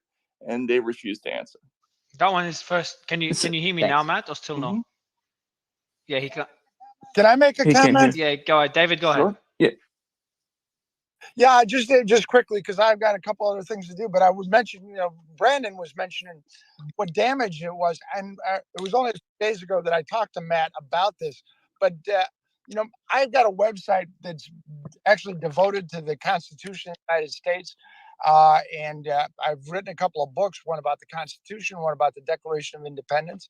Prior to 2017, primarily through Twitter, I was selling 200-300 books a month, and the traffic on my website was about 30,000-40,000 people a month, and we're generating income as a result of that. The fact is after now, in retrospect, now that I've seen what's going on and having talked to Matt, I now get maybe 400 or 500 hits a month on the same website. I sell maybe 1 or 2 books a month. The subject matter of my stuff doesn't get any more American than the stuff that I do. And this action actually destroyed that. I was always fascinated. I could never understand what happened, but somehow or other. Yeah. Is this Dave? Yes, it's Dave. Dave, yeah. So that could be a couple of things. Like, Twitter, when they did an analysis of the sites on the list, they found that about a fifth of them had already been labeled. You can see this actually on the Substack piece that I wrote. And about a fifth of those sites had been put on what they call the trends blacklist. So that's a form of shadow banning, which means that, you know, there were a lot of accounts that were probably already shadow banned when they were put on the Hamilton 68 list. Maybe for other reasons, like, you know, it could have been for something as stupid as you retweeted something that Donald Trump said that they labeled, right? Yeah. And that might be how it happened. Like, I doubt there was a direct relationship between Hamilton 68's list and Twitter's shadow banning, because Twitter was actually very skeptical of the list. So it was probably related to something else. Okay, well, after having talked to you, I started looking at things, and I was always mystified by the automatic drop in traffic and the automatic sales drop in my books about the Constitution and Declaration of Independence, and it almost coincides with the timing that you talked about. You know, that you showed to me. Maybe there's no relationship, but it certainly looks like it. But So Matt, roughly, my account was in the same place for years, yeah, and that started roughly around this time. You know, we haven't quite figured out exactly what was going on in terms of why they were labeling people. If you see the list of things that they were doing for labeling, like most of them were like there are some obvious ones, like not safe for work, right? So that's usually porn, like some kind of really hardcore porn. But they started applying these labels like trends blacklist or search blacklist a lot at some point around that time, and it's still kind of an unknown for us why they did that. Okay, well, thank you for everything you're doing. Thank you, and I really appreciate you having reached out to this. People really need to know the phone. Yeah, the kind of back work you're doing on this is just amazing, and I'm just, all I can do at this juncture is say thank you to be shedding light on this important topic. With that, I have to go, everybody. Thank you for the invitation to bring me on here, and thank you for the work you're doing, Matt. If you want to come back within the next few hours, we'll still be here. You'll still be there. Okay. I'm actually going into a meeting about an election lawsuit, so I got to go, guys. Excellent. All right. Good luck. See you in a. Thanks for joining us, David. Bye. That's why Matthew, it always welcome back baffles to the me. panel. It always baffles me, Matt, when people say things like, "Why doesn't Elon just release everything all at once?" I guess they don't understand the work that it takes and the effort that you guys are putting in to sort of decode all of this stuff, and also make sure that people don't end up in litigation or in trouble for releasing certain information. Yeah, I mean, like Twitter could still end up in trouble for a lot of stuff. So, you know, that's one more reason everybody gets him on all the time. But you know, he's taking a risk by letting us just forward around in this. So, you know, I'm not going to question it, but I think he wants to be as transparent as possible. So, yeah, I agree. Speaking of foraging, if you don't mind for a sec, I really want to ask. My name is Matt Termon. I'm on the board of Project Veritas, and we were very high-profile, ignominiously turfed off of Twitter, both James O'Keefe, the founder, and our institutional accounts from our C3 and our C4 project. Folks, I have a call. I've got to go. I'm sorry, but thanks for having me on. Hey, Matt. Message Mario if you can. And please shoot me a DM. Matt, thanks a lot, Matt. Thanks, Matt. Matt. Thanks, Yeah, we got Matt. it. Thanks for joining us, Matt. Bye, Matt. Thanks for joining us, Matt. Please shoot me a. Thanks for joining us, Matt. Yeah, guys, don't do that. That's not cool. Everybody does speak that all was at once. you and Mario. Yeah. Good Lord. Yeah, no, I didn't speak at all because he couldn't hear me the whole time. So that's why Nick took over the. I'm But adding you were Prodigal as a thanking him for speaker, okay? joining So us. don't. No, no. Yeah, See you in I got once. Prodigal up as a speaker. He's got some good takes. He's got some insights. But I mean, the rest of you, Yeah, jump keep in, talking. Prodigal. I'm just working on some articles right now. I mean, I don't I think think Matthew was actually sorry. Matthew was speaking. I don't know if he wanted to finish what he was Well, in the I was middle of hoping saying. to ask him if he had come across any of the Project Veritas internal emails about Project Veritas from Twitter, because they had to do a real calisthenic and backward somersault to justify their ban of us, which was that we were doxing people based on our man in the street interviews of subjects because we showed a lamppost somewhere with a number on it in some town, and they said that we were going after people's privacy and doxing them, and that's one of the ways they got one of the accounts out. When at the same time, concurrently, CNN was going to random Trump supporters in Mississippi and going to their door and not blacking out and redacting, their house number and things like that. So I know there was a debate inside Twitter on how to get rid of us, so to speak. And I'm curious, if anyone, whether it's Barry Weiss or Matt or any of the others, Michael Schellenberger, who have had access, and if any of them are listening, we've been debating it internally at Project Veritas since it happened. What was the backward somersault calisthenics they did internally? Like, how did they, on such a flimsy basis, eject us? And obviously, thank God for Elon coming in and bringing back the digital free speech space, the town square, the speaker's box, the speaker's corner. Historically, that is unfettered free speech. Thank God for it. But Twitter, what all these journalists are exposing, that David Sachs and Elon are doing with them to get them the information so they can really do a forensic on this horrible anti-democratic and constitutional behavior. But if anyone here knows any of the figures who are doing deep dives into the back and forth internally, we would love to know a Project Veritas, because we obviously expose Twitter. Right now we're exposing Pfizer, and there's crickets in the media. I know that Mario and crew are going to be doing a large Twitter space to deconstruct some of that with some of our team in the next hour or two. But I've got two of my PV staff texting me as Matt jumped off, as I mentioned Project Veritas, with coincidence, because this kind of stuff happens to us a lot. So I don't know. I'd really like to know the answers to now that we have the ability to forensic audit their decision making. But I think Trump would probably like the same answers. Yeah, well, as independent media, we believe we have a more important role in our democracy to play than politicians. I'm but saying he was our life. sitting president, and he was effectively banned without reason. And then the reason given was a complete lie. When you look back at his last tweets, they were not inciting violence. He was telling people the exact opposite, but no one was able to even go see it because he was already banned. Oh, 100%. But I mean, look, this is in the era of them combating fake news. And, Mario and the crew here, Nick, we've talked about this in Brazil.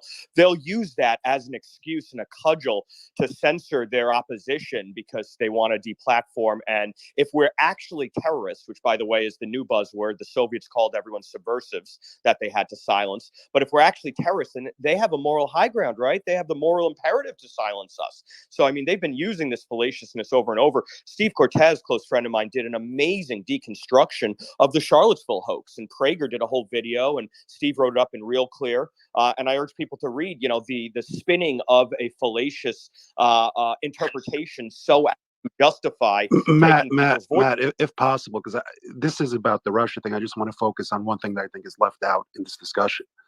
A lot of people are applauding Roth. He knew this, and he never leaked it. He never reported it. And there's two reasons for this. Both his company benefited with these alliances, with both the government and these NGOs staffed by the surveillance state. And it also benefited his political allies. And I know a lot of people in the room are upset at economic and reputational damages they've suffered at this, which I think is definitely wrong and they should be sued. But the more important issue is how this affected both domestic and foreign policy. And this led to Russian sanctions, to ranking up of geopolitical tensions. And now we're literally sleepwalking towards World War III. We're sending over tanks. They're going to want jets next. And that in part is because this type of silencing of info, of truth, of opposition views has allowed this anti-Russian rhetoric and propaganda, which, might not have been justified prior to Ukraine. I don't think it's still justified now, to basically subsume the American consciousness. And they basically affected our policies domestically and foreignly. And I'll end with this. Some big tech platforms have removed safeguards for protections that they award other groups and people, and specifically allow anti-Russian hate against their people, threats, etc.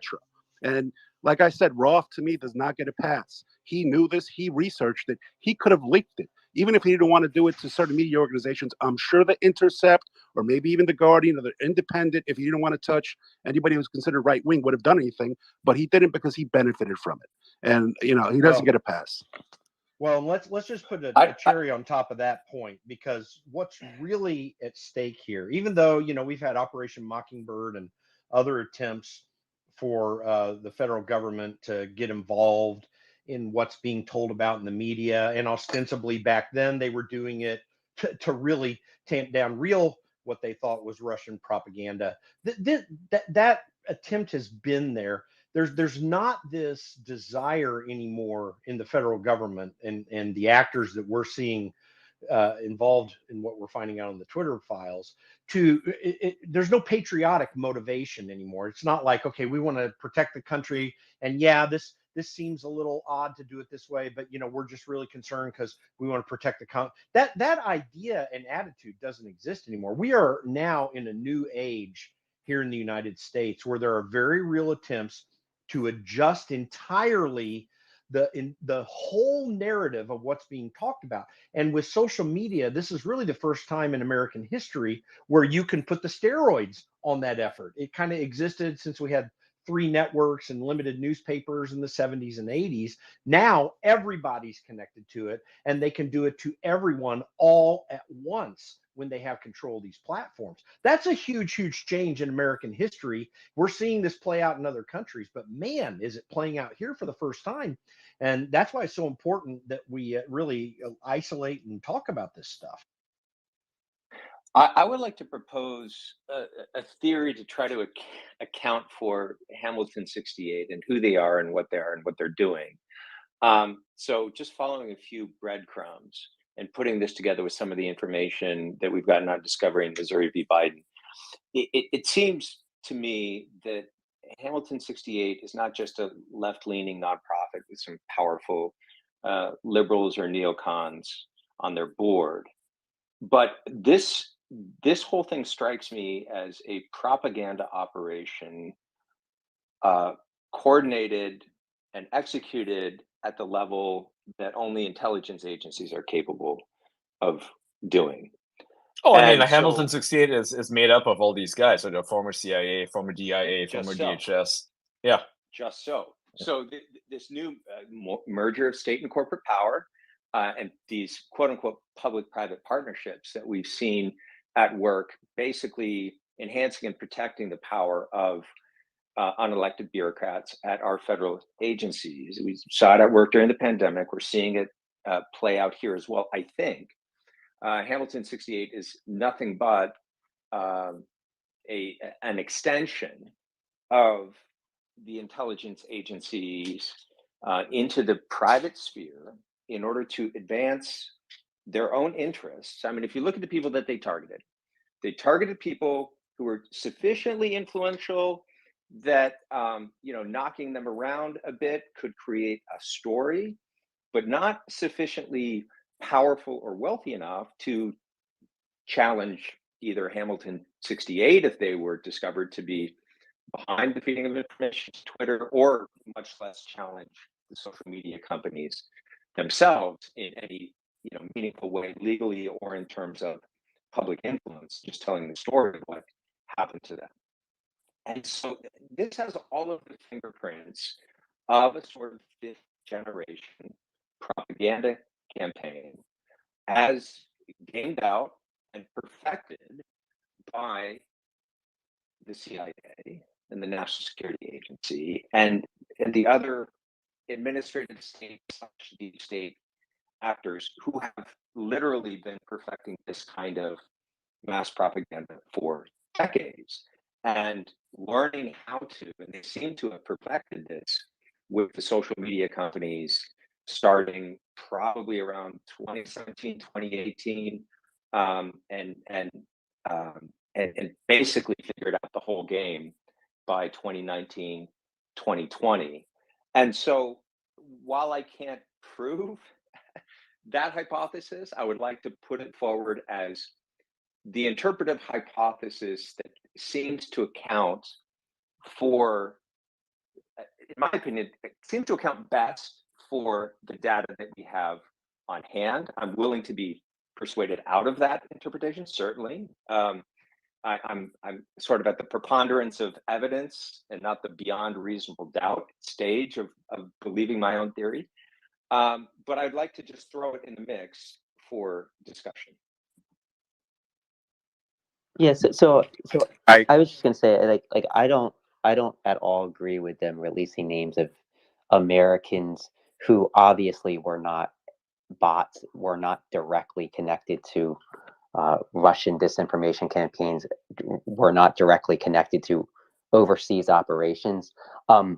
It does, Hamilton 68, it does say that the dashboard at 2.0, it includes users, and I touched on this with Matt, who were unknowingly acting in favor of Russia. So for instance, if I'm just pro-Russia and I retweet and interact with a lot of content pro-Russia, I think that would have gotten you on this dashboard. Not saying it was right, but I think it's important to understand that when examining the list and where they were coming from. I don't know why they would list people like that, because it's just going to create Well, all if our sorts own of trouble. media won't But cover Brian, the do you not stories. think these people are smart enough to cross-check this list? You know, at least parts of it, pull out random names. But I don't know if their intention was to leave out Americans. Of course, it was their intention. If they did it to the sitting president of the United States, they smeared his entire campaign and presidency as a Russian person. It's very easy to dismiss people. It's very easy to dismiss people and what they have to say, even if it's the truth. If you can say you're a Russian bot, you're a Russian spy. I go into a space. They say that to me. They say I'm a Zionist. They say I'm a Nazi. So they don't have to listen to the truth. So let me just finish my point. So they were releasing this. They didn't. I don't think they purposely released a list. Maybe I'm wrong there. Can somebody correct me? I think that list kind of leaked at first. But what they claim the list is actors working directly with Russia, but also actors who unknowingly are working with Russia, and that can be anybody. Anybody who's anti-war, anybody who wants energy, anyone who's anti-war, it doesn't justify it. You know, and it does not justify it all. But I think that the methodology is flawed, right? I think that context is important in determining. Brian, have you ever heard of plausible deniability? Do you know what that is? You give a reason so the useful idiots in the public can say, no, this is why, when your real intentions is something else. Aaron expounded on what I said earlier, and it's true. If you look at this in the context of the actions and how it's affected both domestic divisions and geopolitical tensions, there is no excuse for this. We're on the brink of World War II. They're silencing American citizens. They've weaponized the government and our own tax dollars against us. And you're saying, well, maybe they had good intentions. No, it's called plausible deniability. It's clear you don't know how. That's not at all what I'm saying. Prodigal. I'm not disagreeing with you. I'm not actually saying that. I think they were wrong in every respect. I'm just saying that the information that they released, their intent was to point out both accounts that were connected as well as unknowingly connected. And I totally agree. They shouldn't have been. That's the danger. You see, I mean, the methodology that they used to determine if somebody was a Russian is flawed. Either flawed or just completely bullshit. They never actually released the methodology. I read the page where they talk about the methodology. Doesn't actually go into any sort of granular detail about what constitutes a Russian narrative, right? So it so seems vague like that as to be Russian pointless. narrative was anybody that tweeted Schumer shutdown or hashtag walk away or release a memo. That's why Brandon Straka was painted as a Russian operative. I mean, this is unfair to him.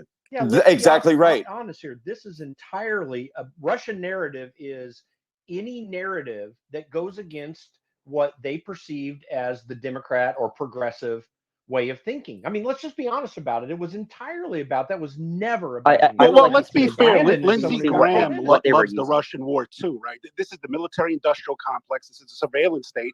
They intercepted an article and you had both in October Republicans that this was and going to be conservatives on expanded this. to anybody against COVID, to anybody who talked about the Afghan withdrawal, to anybody who has misgivings about Ukraine and what we're doing there. This was just the impetus they needed.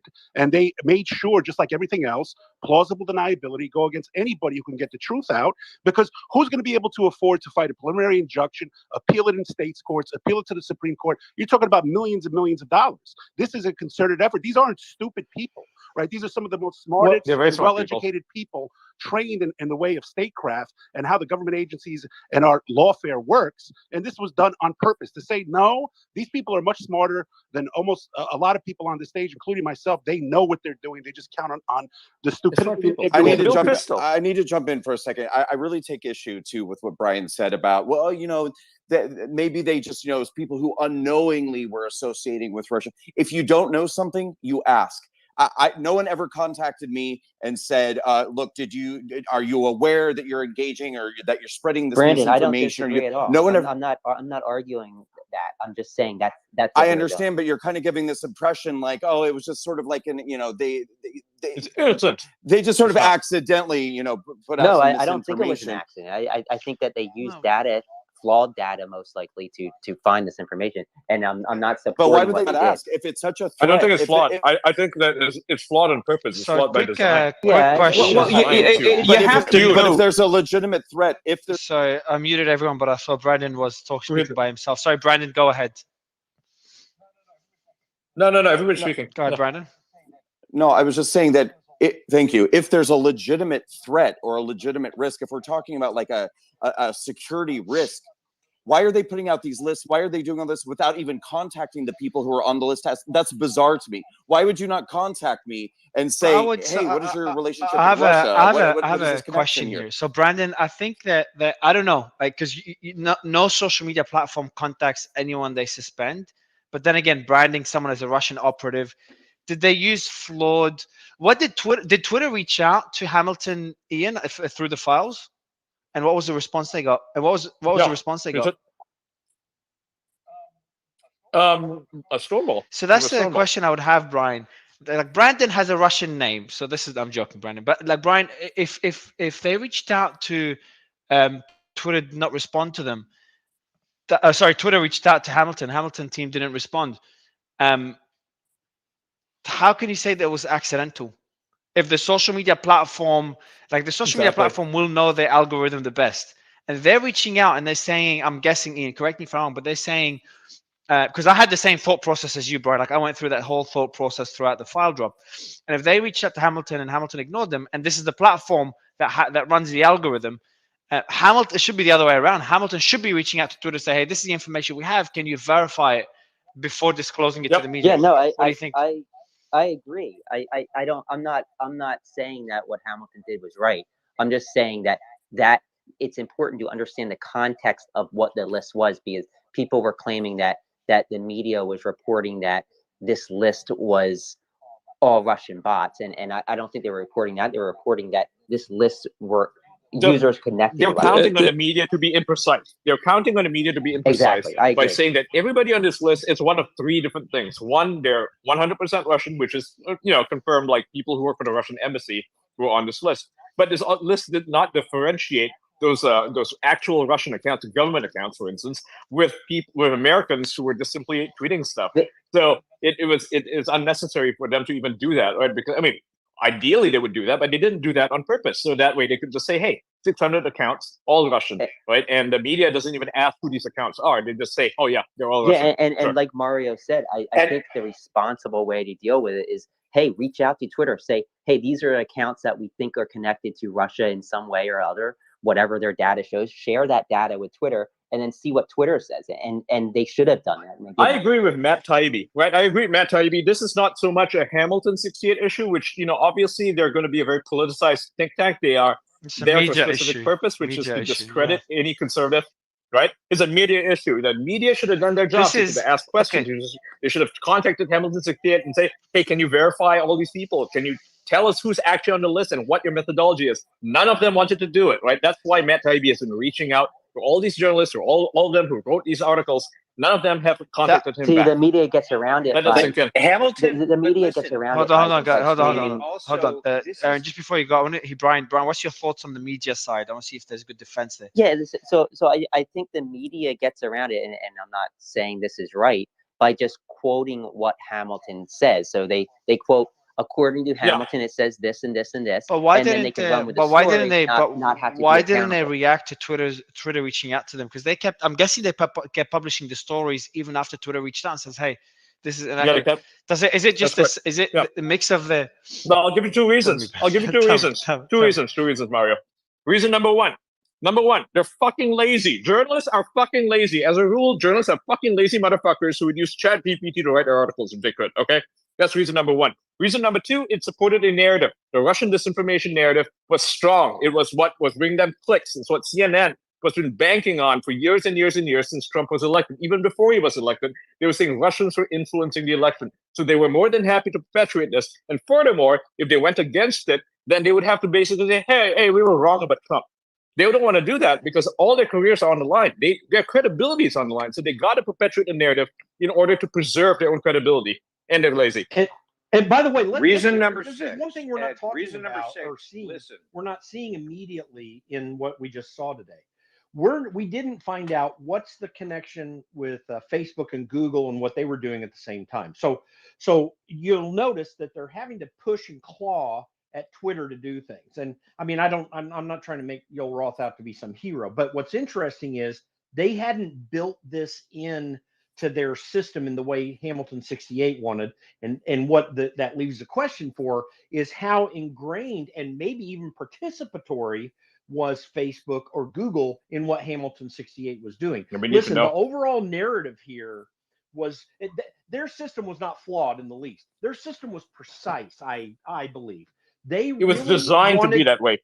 That's right. They wanted every bit of the narrative of everything that was being talked about in the American public through the media or otherwise to be anti-Trump and more generally anti-MAGA and even more generally anti-conservative, and because their purpose was to and we knew this. Listen, Peter Schweitzer did that Creepy Line documentary a while back, and in that we found out that they were already using psyops on the Facebook and Google platforms, which, by the way, Twitter's not mentioned in that documentary. It was Google and Facebook that were doing it, tracked by a Clinton supporter and verified by him. They were absolutely in on the game.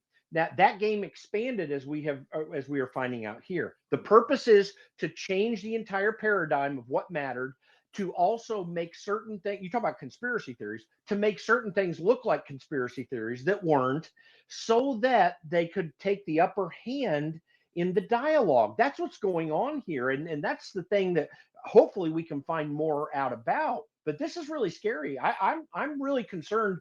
I think that we've broken this a little bit, and some of it's breaking down through the Twitter files, but there's so much more work to do because, like you mentioned, Ian, the media is all over this. They're totally bought into this. They really are a propaganda machine, and then this just gives them more I mean, fuel. Jim, when you have General McChrystal from a leftist pack using DARPA to attack any messaging that may be coming out of the right or any truth that contradicts the left and the pro-military war and narrative establishment, it's a problem. These NGOs, people don't realize, the intelligence community, they use a number of things for cover, whether it's diplomatic status, whether it's NGOs, whether it's journalists and media. Like, this is not something by accident. And I think everybody needs to, when the government has been proven wrong on so many things so often that it's caused vast damage and is marching us towards World War III, the benefit of the doubt should never be given at this point. They need to be vetted at every point. And the reason they never vetted them is because they don't care. They trust these people. It benefited them by profits, by clicks. Who's going to return their Pulitzer Prizes they won pushing this lie? None of them. And people still believe this. They still believe this stuff till this day. Prodigal on the military-industrial complex into this thing. Let's remember this. Bill Kristol's beyond this. Chertoff was in this. Listen, Bill Kristol's dad went to the Republican Party because the Republican Party was the home of the anti-Russian efforts. And laudable or crazy as that may be, and Bill Kristol has shifted Not so much because he was ever a conservative, and we can question that, but he did move on the very basis you were talking about before, because that is part of this. We are the Democrat Party nowadays is more fomenting war than the Republican Party, although there are many bad actors there too, like Lindsey Graham and others. But that's also, it's not the main focus of this, but that feeds into this. That's how they've gained some supporters to try to make this look like it's bipartisan or whatever, because you have the Bill Kristol pro-war neocon right that's willing to And Michael tag into McFaul. this. So I do want to, before I give Aaron, I'll give you the mic the- next, because I want to get your thoughts, and I'm going to Thank you. wrap it up shortly as well. Just for the audience, before we start wrapping it up, final thoughts. The pinned tweet above is the newsletter, so make sure you get the recaps there. And quick point, to Ian's point, before I give the mic to Aaron, I do want to say, Ian, that some journalists are lazy, but like when I was looking into the whole Epstein Island, there were some journalists that go above and beyond to make sure stories not buried, threaten to quit. Some are good, like Matt Taibbi. Matt Taibbi, excellent journalist. Barry Weiss, excellent journalist, right? Lee Fang, excellent journalist. The ones who wrote for the, all these articles in Politico, Daily Beast, New York Times, Washington Post, not excellent journalists. Terrible. The opposite of excellent journalists. Lazy journalists. The fingerprints of state-sponsored propaganda. We're at a crime scene. Something terrible has happened. It's wrong. Everyone acknowledges it is wrong.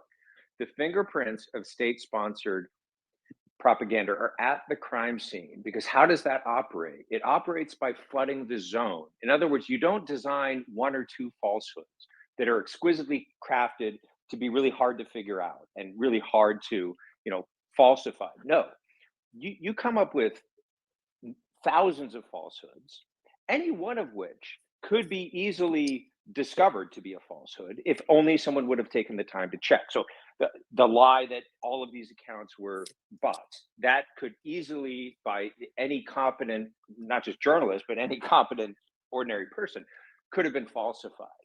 So why would they put out stuff that could be so easily falsified? Well, you do it at a mass scale. For all we know, only 10% of the stories that they pushed got out there. Maybe, I don't think this was the case, but we don't know. Maybe 90% of the stories, the journalists did check and decided not to print them, decided not to run with them, decided not to push them because they were easily falsified. But if only 10% of the stories get out there and you're doing enough of that, that may be sufficient to create that climate of Russian bots and Russian influence and, so on and so forth. So look at the fingerprints and look at the not just the specific instances of this or that happened to get out there that should have been fact checked, that should never have seen the light of day because it was clearly false. And look at the volume and the scale at which this was done. And they don't need to bat 1,000 when they do this. They just need to bat 200-300, and they're going to win the game. I mean, look at what they did with him, to back up what you just said. Look at what they did when Elon took over the site, right? Literally every single, maybe not literally every one of them, but many of them wrote articles that were negative of Elon Musk. The slightest rumor, like the site will shut down because the servers are unmanned. Like that gets published on 5 different websites. Another article says that he's banning people and he's letting all these white supremacists back on. That's not fact checked, right? It's just there. It's like because they got some quote from some think tank claiming that hate speech has actually increased 300%. What's the methodology? We don't care. We're just putting out a narrative because it's what gets the clicks. An editor sees a thing, sends it to a bunch of writers, or vice versa, and they're like, oh yeah, let's go under that. It's a narrative, right? Anti-Elon Musk. That's the prevailing narrative right now. And back then in the day, it was Russian disinformation bots. That's what. Right, let's go with final thoughts, because just for the audience, we do have 2 more spaces today. We've got one at 7 p.m. Just breaking down Project Veritas and what the allegations mean, getting a few doctors and trying to get again a researcher onto the panel as well. And we'll likely do another space on the probably not today. The probably not Tyre today. Just one more Nichols story. So I'm not sure whether we'll cover it live. Oh, yeah. We'll see. We'll see. They're releasing body cam on a It's black not super man that was interesting. shot and killed, and it might be. We'll see. We'll go Brandon. Wait, are you talking about the Pelosi body cam? We'll No, different body cam. No. That's- we'll go that's a with funny one, Brandon, That's Brian, funny. Nick, and of course the co-host right after. Brandon, go ahead. Thank you. I'll be very brief. I just want to say thank you guys for giving me the platform to come up here and say a few words about this. I do actually have to go through and actually read the entire thread because I haven't yet, although a lot of it I kind of already knew because my team and I were studying what Hamilton 68 was saying about us years ago. I guess my only parting words to the audience is that as kind of eye-opening and shocking as some of this is, please don't forget this has very serious consequences to people's reputations, to their lives, to their business, to their organization, to their income. And I'm not trying to put my tinfoil hat on, but I'm sitting here today asking myself, how much did this tie into the way the government has treated me in conjunction with January 6th, which the way they've handled my case is absolutely insane because, well, it's nuts the way that I've been treated. The last thing I'd like to say, thank you again for having me on the space. Dr. Drew, I see you in the audience. I think you're a really good dude. If you would ever reach out to me and send me a DM, I'd love to chat sometime. Thank you guys so much. Brandon, I have a question for you. Do you feel vindicated right now? No, I mean, I feel partially vindicated, but it's, you know, what I've had to go up against the last several years is a mountain that I don't think I could ever possibly climb. I basically just try to look for little victories that I can win. This is one, I think, but if I lived 5 lifetimes, I'd never be able to overcome the damage that's been done to me by the government, by the media. It's insurmountable. I mean, I'll never be able to recover my life to what it was before. Never. That sort of ties into a question that I just received from Dr. Liza Dunn, just asking what can we do to ensure this never happens again? I mean, and not just, you know, to right wingers, but it could happen to the left, it could happen to the right, it could happen to anybody at any point in time. How do we make sure that Twitter at least doesn't do this again? Yeah, I mean, it happened to Bernie Sanders supporters, as the documents reveal, right? It wasn't just right-wingers who were affected by this. Left-wingers were affected too, and I hope they take notice. You know, I think it's very important that everybody come together on this issue, right? It's not a partisan issue. It's not just the right. It's everybody. Yeah, but Ian, it was effective, right? Because it essentially helped kill left-wing populism, right? So now they only have to worry about right-wing populism. So they're benefiting from this. It's not by accident. And listen, when the CIA essentially, their directors make quotes saying they own anything of significance in media and will know our disinfo campaign is complete when the Americans don't know anything what to believe, right? You have to look at some of these stories, and I'm not going to make it about this, but, you know, when I see all news media organizations say that elections and counting takes weeks, if not months, prior to 2022, after 2020 was the first time we saw that on a national campaign, then you have to start questioning. And you have to look at what the direct documentary evidence and what they're sourcing. And the media failed significantly by just trusting this NGO and their group and not verifying their standards, the methodology, and everything of that nature. So, you know, this is supposed to be the fourth estate. They're supposed to be muckrakers. They're supposed to hold, you know, truth to power and hold them accountable. And they're just an arm of the state. And that's a big problem. Yeah. And the deep state and the uniparty wins not by convincing all Americans of one side of a debate about Russian disinformation.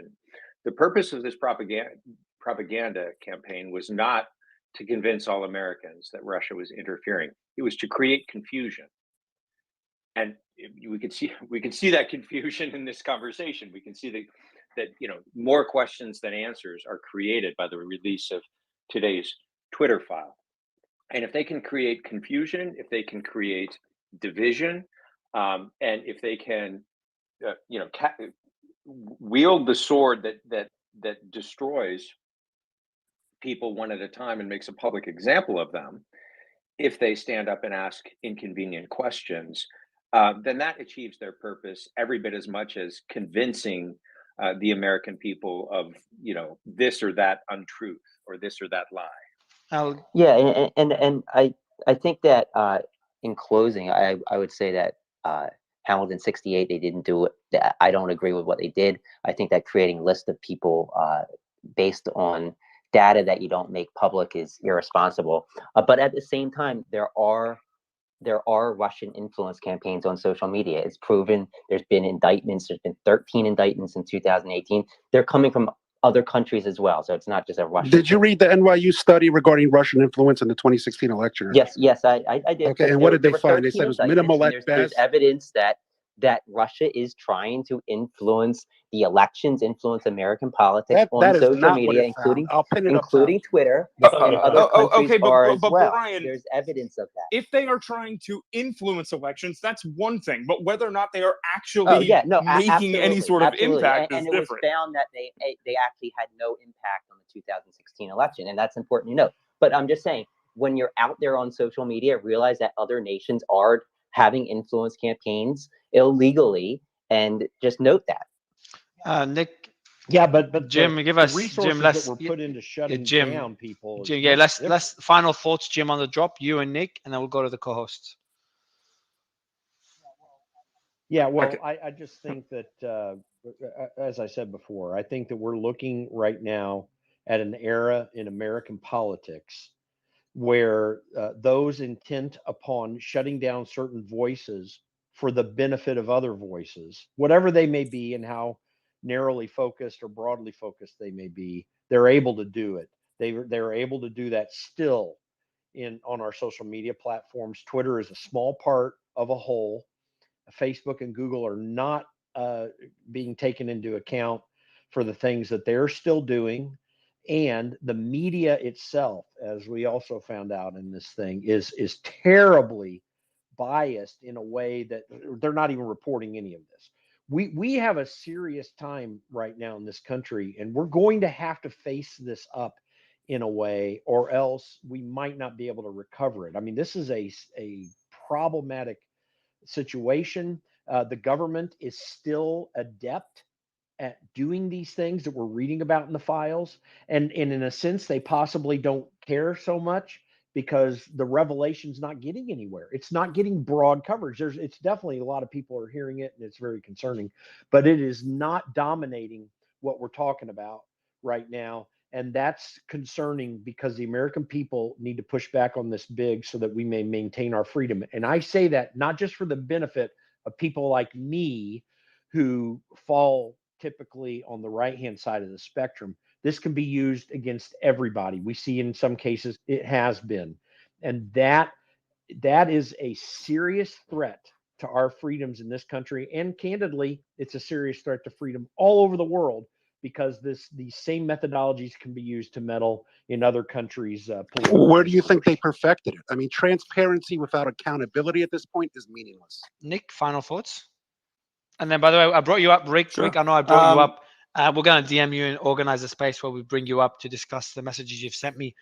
So I appreciate you coming up. I know you're with your family. So enjoy your family, and we'll have you on a future space because we do have a pretty big space coming up later today. Just want to give the audience a bit of a break, potentially 2 spaces. Go ahead, Nick. One of the biggest takeaways from today, I believe, is who was behind this campaign to push Twitter to take off these supposed Russian influencers and Russian bots. It was basically, this think tank was a Democrat operation headed by John Podesta, who was one of the top Democrat officials, who was the former chair of the Hillary Clinton campaign. So basically, based on my discussion with Taibbi as well, you're not going to convince me that these people were just stupid and oblivious to what was going on. It seems like this was very much a nefarious operation where they were just trying to silence opposition. Another thing that's worth mentioning, and Ian, correct me if I'm wrong, but John Podesta's niece was also mentioned in a previous Twitter files drop. She worked at Twitter. Yeah. Yeah, right. So they're in very deep on this. I think there's going to be even more that comes along later. But John Podesta was one of the authors of the original Russia hoax and the narrative that came out after Trump won the election. So the fact that he is involved in this think tank that was pushing this information is very telling. Ian, Tara, by the way, there is breaking news that there's a shooting in Israel. I forgot to mention it earlier. Yeah. 7 people killed in a synagogue in Jerusalem. I was going to mention it earlier, but didn't want to interrupt Matt. But Ian, the mic is yours. Yeah, I just want to say that, just because foreign influence operations do happen, it's being used as an excuse to clamp down on American freedoms, on freedoms everywhere, on freedom, on freedom of speech, right? That's the That's the impetus. They take something that's happening on a very small scale that has zero impact and saying, oh, look, this is happening. This is a small, tiny thing. And they're saying, oh, it could be much larger, and we need to protect against it. We need to safeguard against it. We're going to take away all of your freedoms in order to fight against this non-issue. They're just using it as an excuse. So, just because it's happening on a small scale doesn't mean it's happening on a large scale. And they're using that as a means to essentially silence everyone and to promote a single narrative. And they're using this to take down populist groups on the left as well as the right. Trying to bring up Tara for the final words. Matthew, anything to add? Matthew? All right, guys, so Tara seems to have dropped and Matthew can't unmute. Final words on my end. I think, there's nothing else I can add to the drop. It was great to chat to Matt as well. The Fauci files that everyone's asking about will be next week. So just a heads up, next week. So in February, probably, I wouldn't say early, I'd say mid-February for the Fauci files. I mean, sometime next month, most likely mid-February probably, because they have to somebody has to travel, researchers traveling down to Twitter HQ to actually review the contents personally. So we're going to do a space at 7 p.m. EST regarding the Veritas videos. Project Veritas did great spaces yesterday and the day before. So we're going to focus more on so there's a lot of people DMing me, like questioning the videos, the authenticity. Not much there. I don't think we're not going to spend much time on that. I think we're going to spend more time on what was said in the videos. Because I don't think there's, everything I've looked at, there's nothing that makes me doubt the authenticity of pretty much anything. But yeah, I would love to understand better what that means, for the medical world. The directed evolution, which is Matthew wants to speak. I don't know. I find that when you get over the 5,000 mark, and I'm trying to use my phone at the same time, the Spaces technology does get a little glitchy at times. I don't know if other people are having that. No, it happens. Matt couldn't. No, Matt couldn't hear me, okay, and cool. I couldn't hear a few people. So yeah, you're not alone.